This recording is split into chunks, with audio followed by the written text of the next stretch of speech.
have you all here because we've had the experts, we've had the reporters, now we have the voters.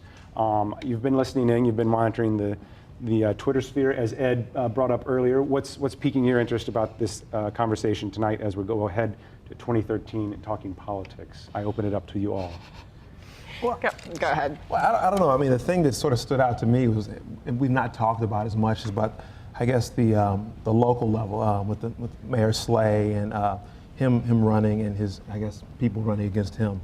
Yeah, I think we're getting to a point where, the national races have concluded, a lot of the state races have concluded, and frankly, a lot of our attention.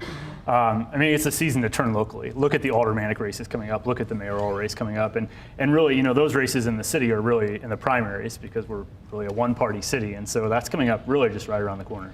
Yeah, in fact, it's been decades, I think, since the Republicans fielded any kind of a viable candidate for mayor in St. Louis. So it's going to come down to Lewis Reed and Mayor Slay, we presume. There are some other, there's a Green Party candidate, there are a couple of others perhaps, but tell me what's piquing your interest in. I mean, it's kind of it's heating up. I mean, what are the past three stories? Today, the airport issue, Mayor Slay's new campaign manager who has ties when he was in college to the Communist Party. I mean, could this get any more random? I mean, it's starting, it's on, and it's interesting. There's been a lot of tweets about, is that biased?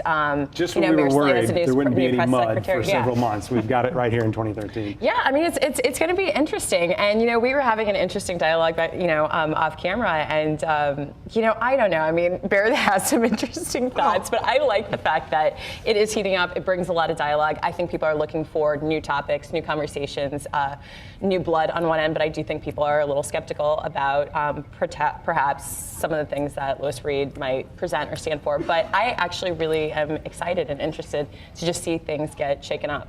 Personally. Go Bear. I don't know. I mean, I don't know. I think. Sorry to set you up that way. You did set me up, but I think the word race implies there's more than one person, competing. This is Mayor Slay is an incumbent. He's not, he's not going to get voted out. To me, it's like his race. It's his race to lose. It reminds me of the McCaskill-Aiken thing. McCaskill won, but essentially Aiken lost that more than she won it. Mm-hmm. So. Slay has his St. Louis political machine down pat, so it's going to be really hard for Lewis to come in here and win some votes from it, especially people like the South Side Democrats. So it's going to be difficult. And I wouldn't underestimate him though, because Alex, go ahead, because I know. I think one of the things we talked about was that we went through a treasurer's race where the turnout in the predominantly African American parts of our city was much higher than the traditionally southern white part of our city. I mean, that's the way we have to look at it a lot of times locally. And if that can be reproduced in the mayoral race, then potentially Reed has a chance. Now, there's a huge advantage to being an incumbent, and a 12-year incumbent. So, this is a huge hill for Reed to climb. And I think that a lot of us are looking for issues to be talked about. And what you're seeing now is just junk, just complete stuff that no one cares about, and charges about dumb stuff across the city. And what we need to see is a viable alternative to Mayor Slay. If that's what's going to happen, if someone's going to unseat him, there has to be a platform, something that's going to change about the city. And I think a lot of us agree that something needs to change in the city. We're not necessarily a healthy city. There are good things, there are bad things.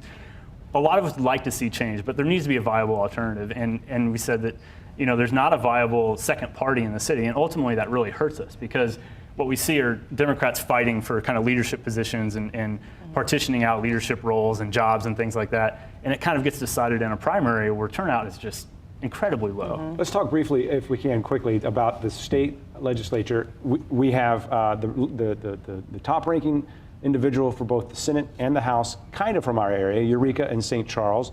Does that bode well for us? Sometimes it breaks down city versus rural, and things like, I know I don't know what you all think about the airport, Aerotropolis, as it was dubbed, to bring China cargo to Lambert, but different things like that couldn't get done last year. I don't know. Are there more? Does St. Louis have a little bit more of a chance of getting some help from Jeff City? Traditionally we don't get help from Jeff City, I think, is my take on it. And so maybe with the supermajority you can get these, quote, pro-business ideas such as Aerotropolis, a little bit of a misnomer, but this freight forwarding idea at Lambert, maybe it can happen. I mean, maybe they can just say, look, we're going to pass it because we'll take credit for it. It's not someone else's idea, and maybe it happens. I don't know. I don't see that Aerotropolis thing happening. I don't think, St. Louis, in terms of Lambert, has been important since TWA has left.